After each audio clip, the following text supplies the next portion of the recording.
Next, considering the part above the neutral axis of this equivalent steel section, we can write Bm max is equal to sigma max of compression upon y max of compression into Ixx, since the part above the neutral axis is subjected to compression. So upon substituting the values, we have 18 to 10 to the power 6 is equal to sigma max of compression, which you have to find out, upon y max of compression will be this length, which is nothing but 300 minus y bar, which is equal to 178.6 mm.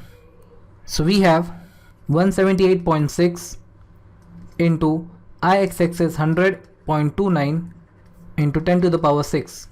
So upon solving this, we get the value of sigma max of compression equal to 142.47 Newton per mm square, and this is compression.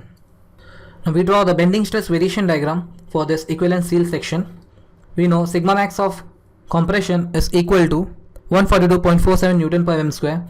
So showing the compression on the right hand side and tension on the left hand side, we have sigma max of compression for steel equal to 142.47 Newton per mm square, and sigma max of tension is equal to 96.83 Newton per mm square, and the variation of bending stress is linear from top part to the bottommost part and passing through the neutral axis of the section where your bending stress is 0.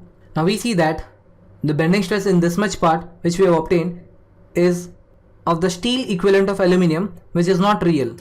So let us represent the stress in this part by a dashed line.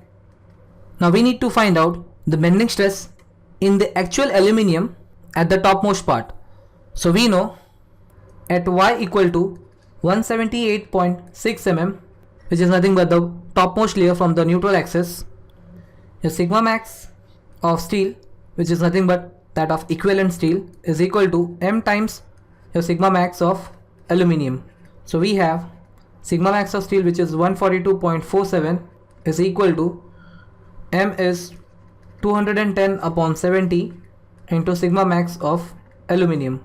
So from this we get the value of sigma max of aluminium equal to 47.48 Newton per mm square. Since this part of equivalent steel is subjected to compression, aluminium is also subjected to compression. So we represent the maximum compressive stress in actual aluminium part and the extreme top layer by sigma max of aluminium equal to 47.48 Newton per mm square. To draw this bending stress variation diagram completely, we need to determine the bending stress in aluminium at the layer, which is a junction of aluminium and steel layer, that is at a distance 78.6 mm from the neutral axis. So we know sigma max of aluminium by y max of compression is equal to sigma of aluminium at any section upon y of that section from the neutral axis. So upon substituting the value, we have sigma max of aluminium equal to 47.48 Newton per mm square upon y max of compression is equal to 178.6 Newton per mm square. This is equal to sigma of aluminium at the layer 78.6 mm from the neutral axis. So from this we get the value of sigma max of aluminium at this layer equal to 20.89 Newton per mm square. So we represent the bending stress in aluminium at a distance 78.6 mm from the neutral axis, and we join this line with a straight line representing variation of bending stress, and we connect it with the actual variation of bending stress with the steel part. So this is your final bending stress variation diagram of this actual composite section, where this pink line represents bending stress variation in aluminium and this blue line represents bending stress variation in actual steel. So our final answer, which is sigma max of aluminium, is equal to 47.48 Newton per mm square, and sigma max of steel is 96.83 Newton per mm square. So our problem is solved. Thanks for watching in 5 minutes.